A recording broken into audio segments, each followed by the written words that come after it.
yan yung problema dyan. Yan yung problema nila. Because they've never seen anything like Sara Duterte. Hindi ako maareglo. Hindi ako mabayaran ng budget. Hindi ako mabayaran ng pera. Ang laki ng problema nila. Kasi ngayon, ayaw ko na umahimik. Noon, walang nagsasalita kontra sa administrasyon. Ngayon, merong isang tao nagsasalita kontra sa...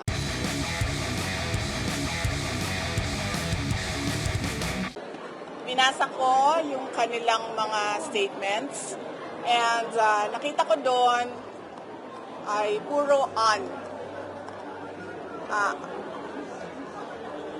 unusual, unbecoming, unhinged. Ano yung isang nila? Desperada, ma'am. Hindi, may yeah, unhinged, unusual, unbecoming, unsound mind, and what was the other one? Uncalled for. Hindi, meron pa isa. Okay, si Pimentel was unusual, si Escudero was unbecoming, si Young Guns was, Unsound. unsound is Remulla, unhinged is one of those, and then Young Guns is unstable. Unstable. Mental unstable. Yes. So, yung lima na yan, yun lang naman yung gist ng mga sinasabi nila. And, unahin na muna natin, dalawa kasi siya eh. One is legal, doon kay DOJ, and then one is a demand for a psychiatric exam doon sa House of Representatives naman. Okay. So, unang-una, ipagdasal natin ang Pilipinas dahil we have a Secretary of Justice na hindi alam ang batas.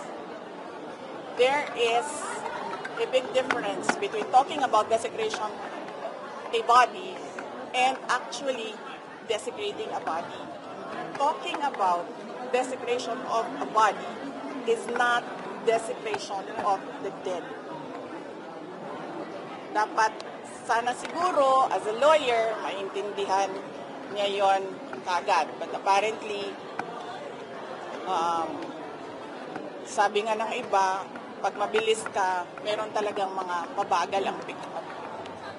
So, yan yon. And the next one is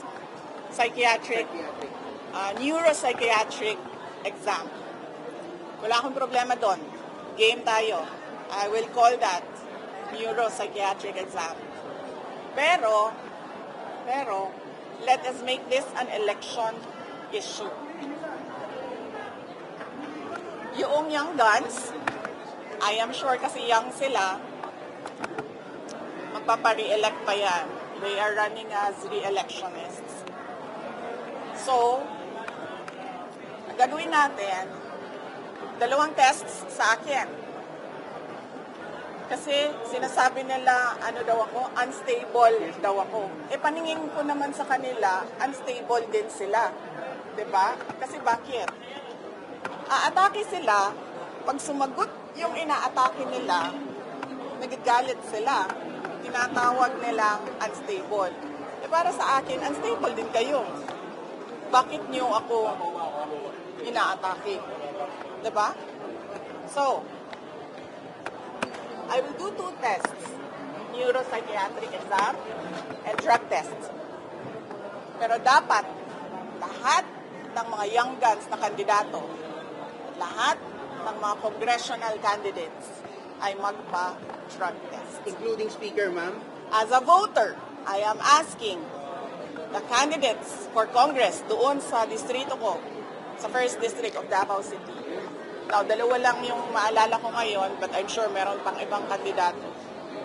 Maalala ko si Margarita Nograles and si Paulo Duterte.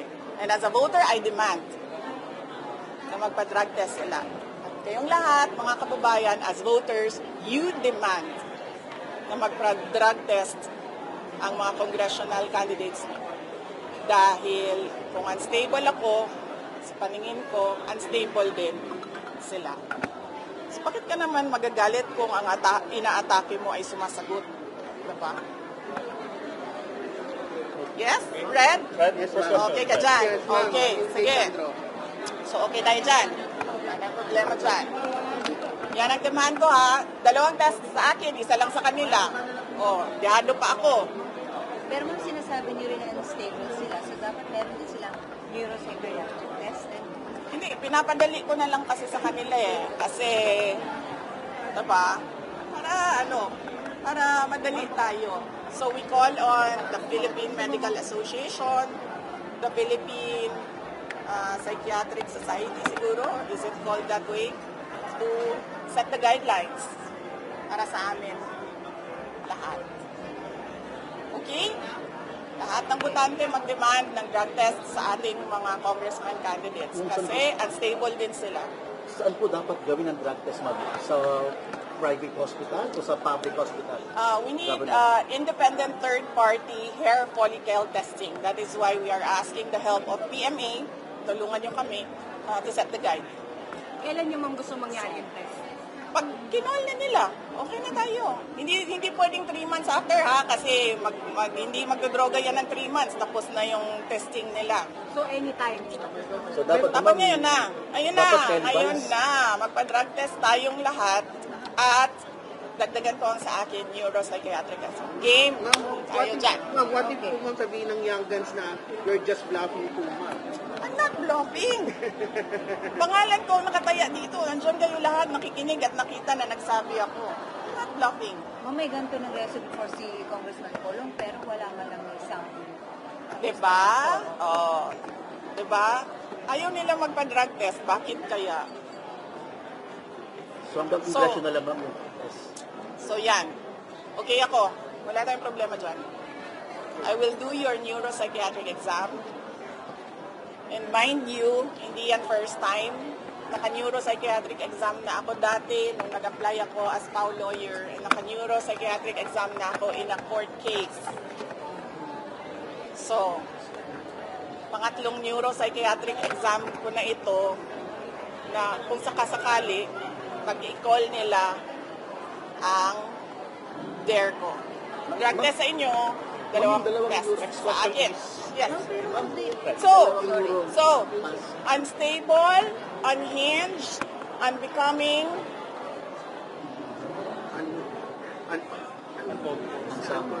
unsound mind. Yes, ma'am. Meron pa isang ulitin nyo na lang. Yes.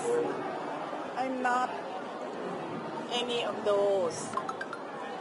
Ang problema kasi ngayon sa mga politiko, they have never seen a politician who has nothing to lose. They have never seen a politician na IDGAF. Kung sa Bisaya pa, bala mo din na makigdumog ko sa kanal. Yan ang problema. Kasi, I am not like them. And ang tendency sa mga ganito na mga tao, sasabihin nila, crazy, lukaret, luka-luka, buang, Desperado, ma'am. desperada. Bakit ako desperada? I am Vice President of the Republic of the Philippines. I am not going anywhere. So anong ikakadesperada ko? Diba? So yan yung problema dyan. Yan yung problema nila.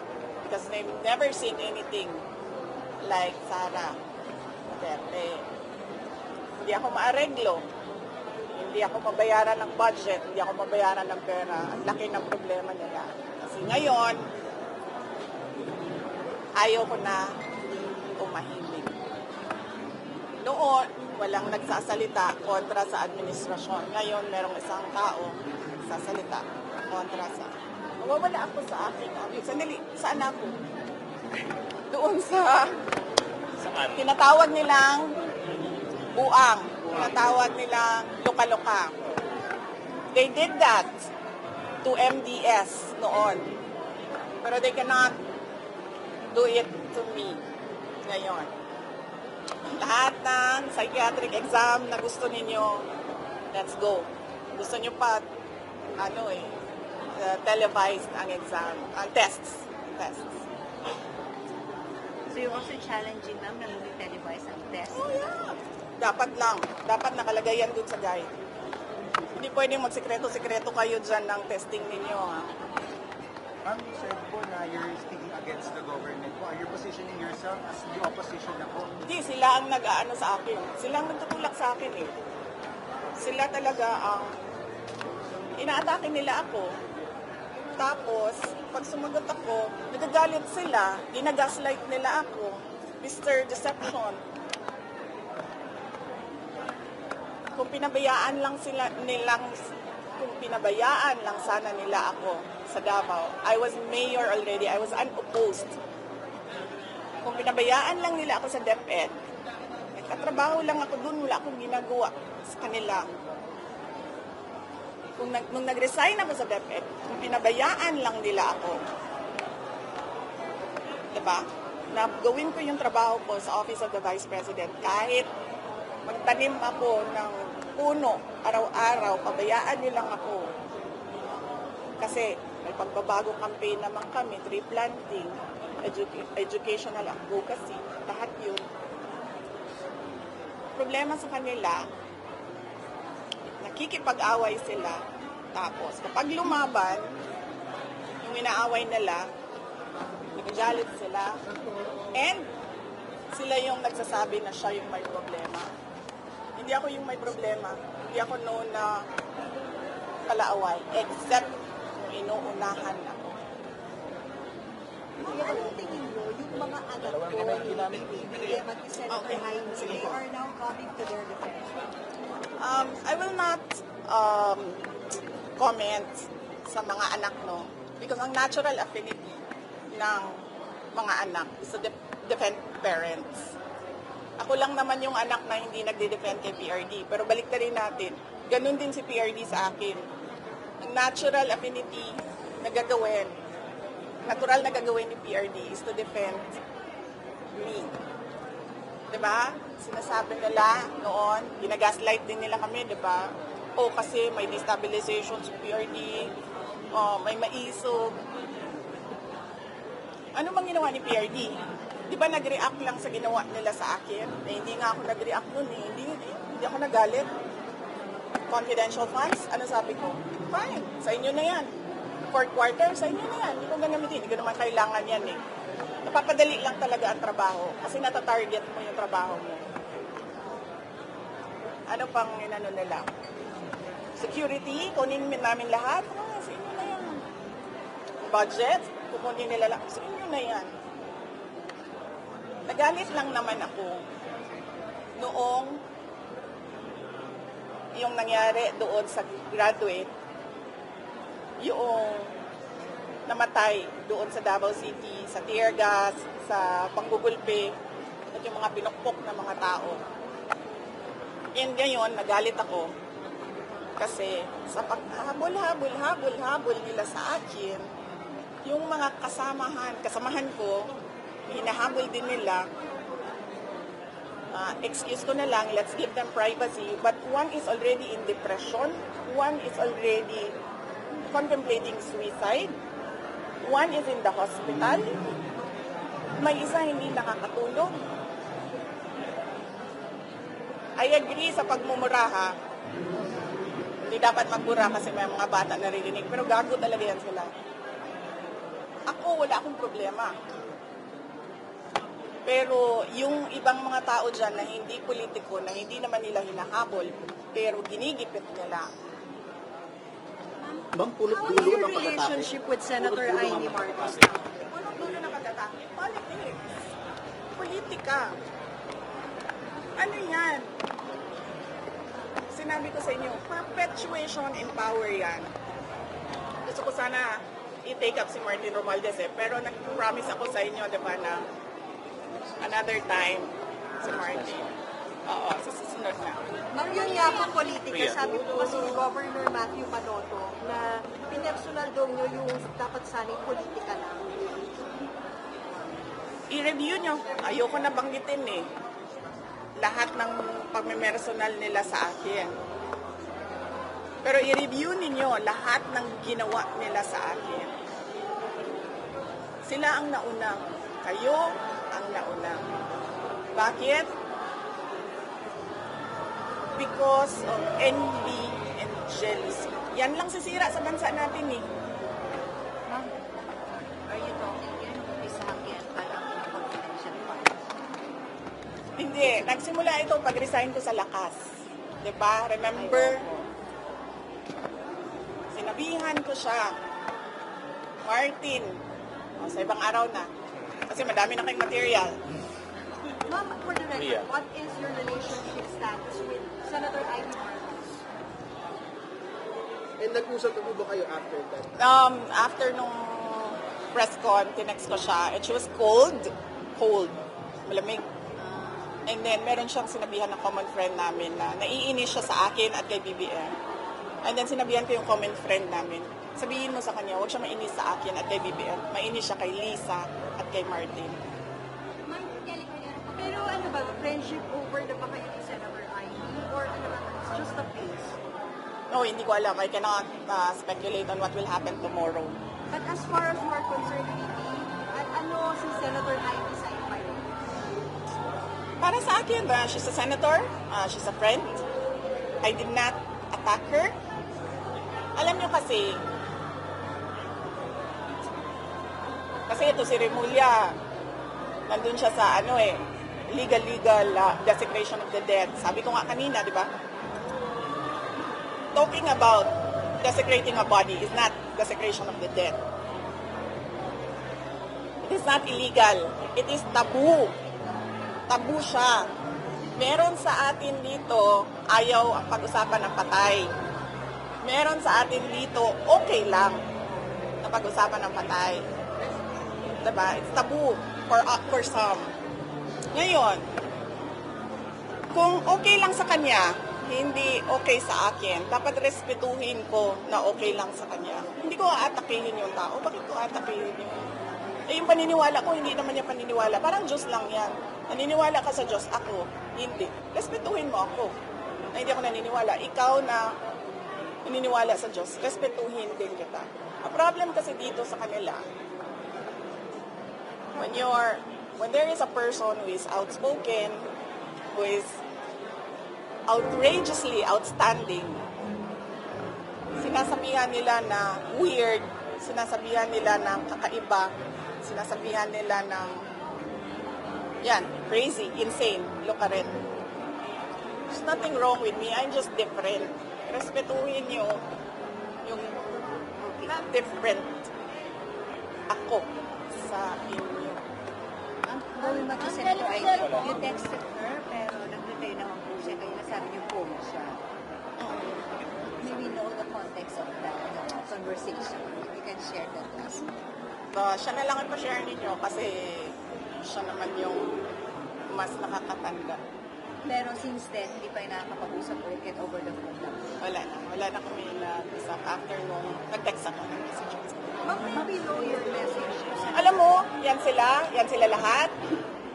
Yung mga nagsasabi ngayon na pinag-uusapan niyo yung patay, simba ko lang, God forbid, pag yung sa tatay ko na yan, sigurado ako may bullshit dyan sa tatay ko. Kasi sabi din nila na why don't you just explain the allegations head on?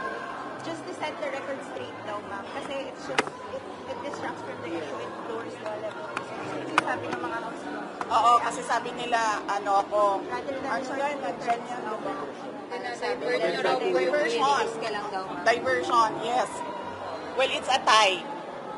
Kasi ang ginagawa nila is a diversion from the nothingness that is this country is undergoing. This ginagawa nila is a diversion sa kagutuman, sa kahirapan, sa taas ng presyo, at sa kawalan ng mga Pilipino. Ginagawa nila ako diversion, gagawin ko din kung ano yung ginagawa nyo. Diba? Nung ba't the inflation rate Wala. is bumababa? Talo na kayo. Wala na. Kahit na anong gagawin nyo, talo na kayo. What's your thought sa Quadcom, inimbestiga ng LJK allegedly against President Duterte. Sa isang committee Sino may-ari naman, nito? oh, sorry. Sa isang committee naman, inimbestiga din yung mga manipulation from the Senate group. Mag-open din po na about LJK. So, what's your thought on this group? Ginagawa nilang mga ganitong mga investigation. Oh, yan nga yung sabi ko. Yung sinasabi nila na diversionary tactic yung sa akin. Bakit sila nagsasabi na hindi ako sumasagot? Lahat ng pinadala nila na AOM, Audit Observation Memorandum, sa kanila naman galing yun, hindi naman sa COA yun, wala namang independent sa COA ngayon. Sinasagot namin. In the proper forum, we answer. May cases sila sa Supreme Court, sinasagot namin. Ayaw ko lang sumagot dyan sa ginagawa nilang circus. Hindi naman ako ang namumukhang tanga dyan sila kasi hindi na nila ginagawa ang trabaho nila. And for what? Diversionary. Oy, sabihin nyo sa kanila, gutom ang mga tao. Gutom. Wala silang pambili ng pagkain. If you were to advise the President, kasi mukhang may intention siya tumaten na ano bang advice ni Vice President kay PRR? Kasi he was invited and at first he signified his intent to attend. Pero medyo masama itong pakiramdam kaya he wasn't able to make it today. Oo. Will you encourage or even allow him to attend at the Quadcom? Ako, ang stand ko personally, tulad ng ginagawa ko, uma-attend ako at sinasabihan ko sila kung ano yung nasa isip ko. Yan yung stand ko. I don't know with President Duterte. Mamang sinasabi nila, mamang nagsasabi hindi mo talaga makasama sa itong hindi magandang relasyon ng President, Vice President. Wala na po talagang pag-asa. You still have 4 years more, ma'am. Alam mo, I agree with that. Totoo talaga yan. Hindi maganda ang nangyayari ngayon kasi ang nangyayari ngayon, puro na lang tayong politika. Paulit-ulit ko sinabi. Nandun pa ako sa kabinete. Noon, sinabi ko na yan. Hindi ako ang problema. Bakit ginagawa ninyong ako ang problema ng bayan? Hindi ako.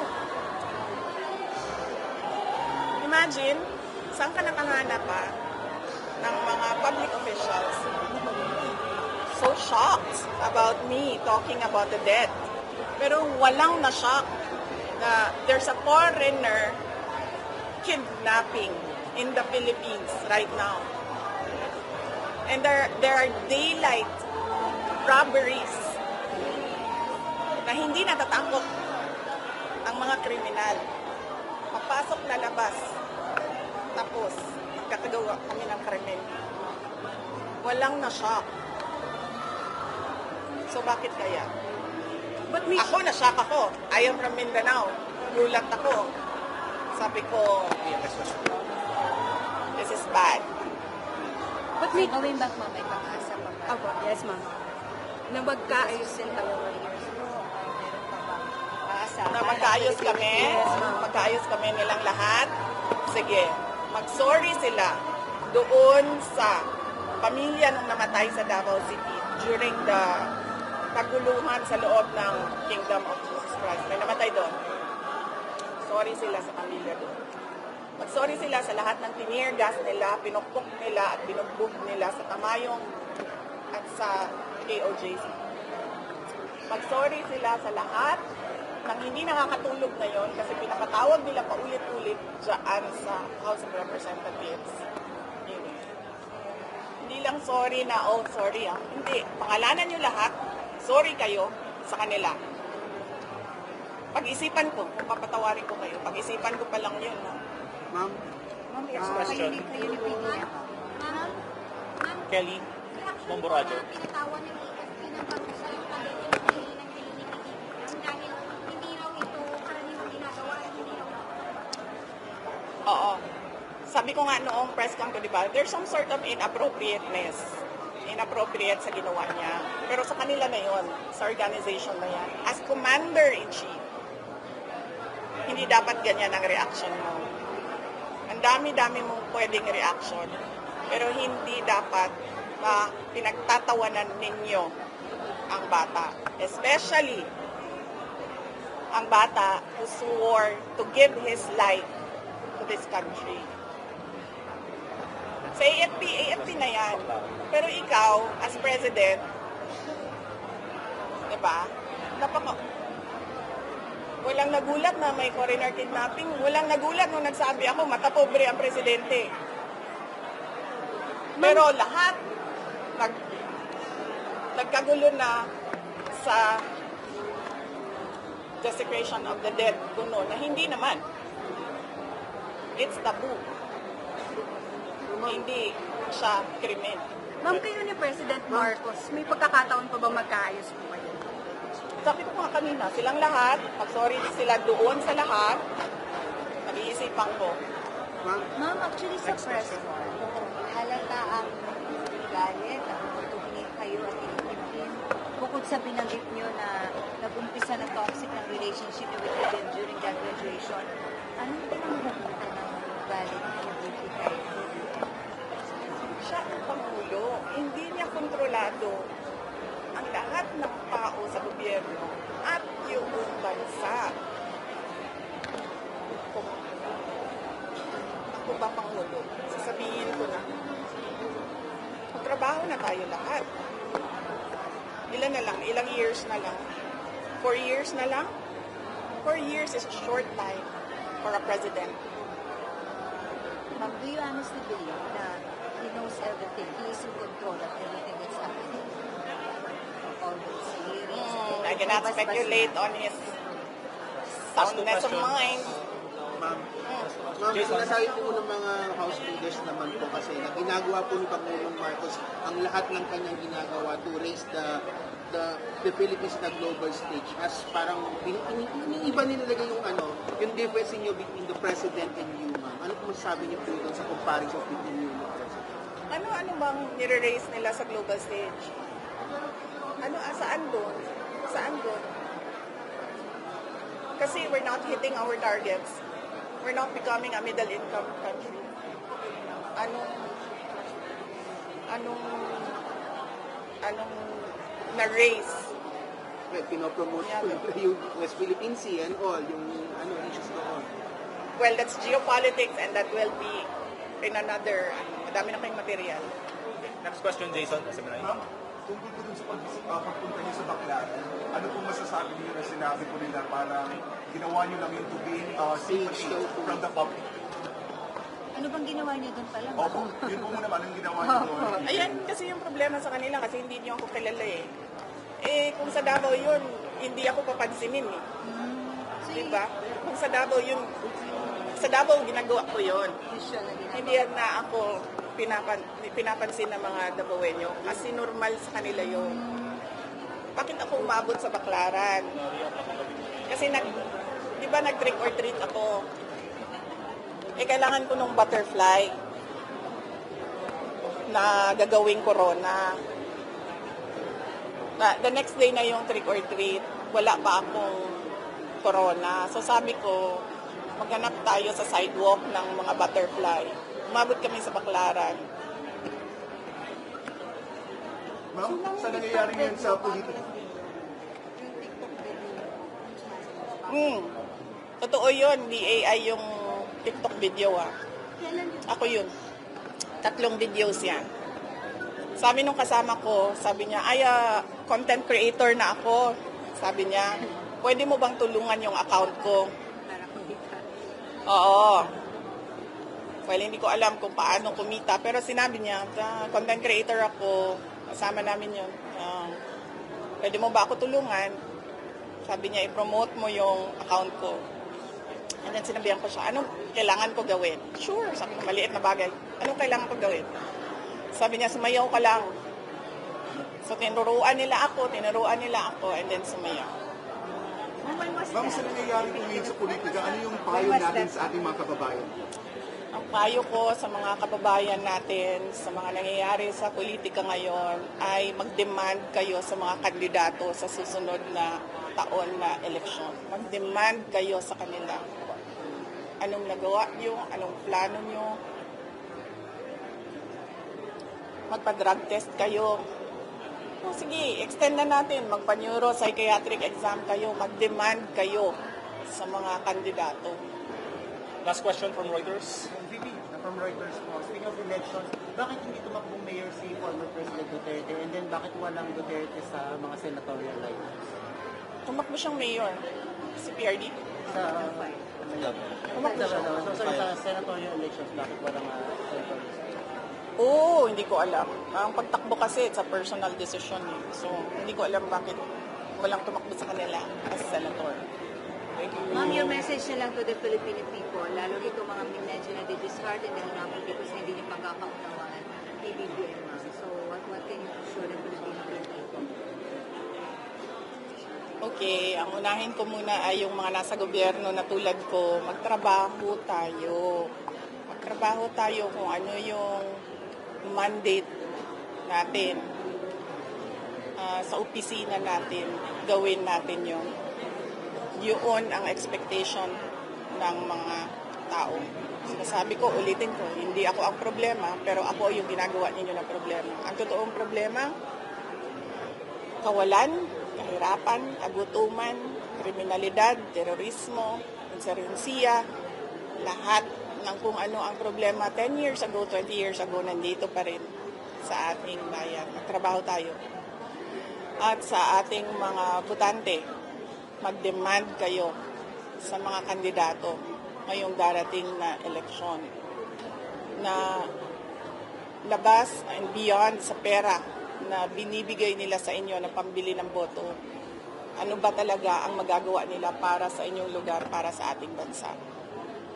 At demand nyo yung drug test at neuropsychiatric test ngayon na. And then, to the Filipino people, sa lahat ng aking mga kababayan, hindi tayo uusad kung puro korupsyon, politika, at pang-aatake ang gagawin ng gobyerno. Ang ginagawa ng gobyerno, they silence people. Talk about the truth, the harsh truth.